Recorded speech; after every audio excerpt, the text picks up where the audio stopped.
Sault Ste. Marie Fire Services was quick to respond to a vehicle fire around 5:15 last evening on Great Northern Road. An older RV burst into flames as it sat in the parking lot of the beer store. No one was hurt in the incident. The fire was quickly contained. The RV, though, was completely destroyed in that fire. On TV, producer Mike Jakoski was on the scene. Traffic on Great Northern Road was not impacted.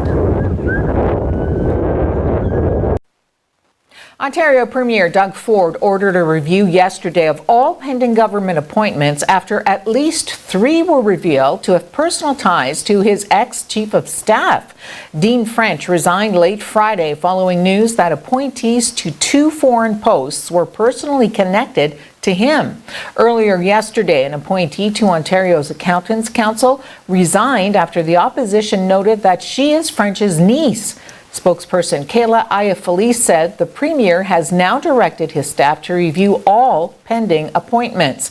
Catherine Powell resigned yesterday from the Public Accountants Council. Her departure came after a press release from the NDP criticizing the government for yet another gravy train appointment by giving a post to Powell, a niece, as I mentioned, of Dean French's wife. French himself resigned as Ford's chief of staff after the Premier rescinded the appointments of 2 people with reported personal ties to French. Taylor Shields, an assistant vice president of marketing for Chubb Insurance, and Tyler Albrecht, a senior analyst at Optimized Capital Markets, were being sent to agents general posts in London and New York City, respectively, before their appointments were revoked.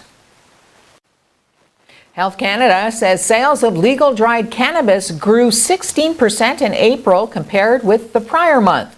More than 8,800 kilograms of recreational and medical cannabis was sold in the month, up from 7,627 kilograms in March. Total cannabis oil sales grew 3.5%. Almost 76% of dried cannabis sales were non-medical, while 42% of oil was recreational. As of the end of April, more than 215,000 kilograms of dried cannabis was held in inventory. That's 24 times the amount sold across Canada that month.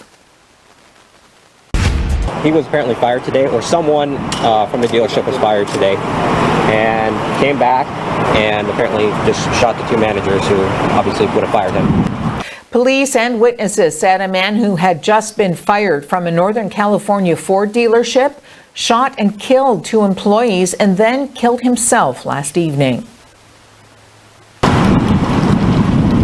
When they arrived, they were directed towards the north end of the building, towards the service bays.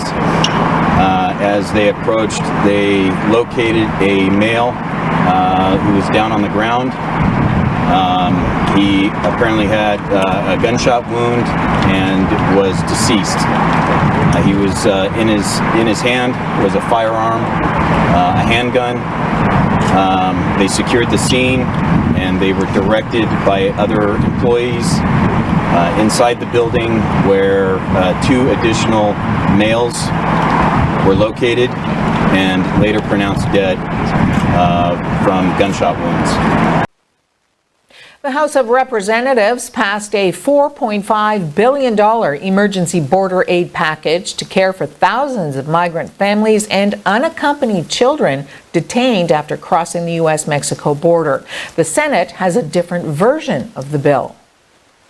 Today we found out that the administration is sending children back to a station in Clint, Texas, from where just days earlier those children had been removed after enduring weeks without a shower or change of clothes. When visiting these children, one lawyer reported the children are locked in their cells. They said they can't bring themselves to play because they are trying to stay alive in there. And yet last week, the Trump Department of Justice argued in court that the government should not have to provide children in custody with soap, toothbrushes, or beds. This situation is child abuse. It is an atrocity that violates every value we have, not only as Americans, but as moral beings. Madam Speaker, it's been 56 days since the Trump administration asked for emergency funding to address the humanitarian crisis at our southern border. 56 days.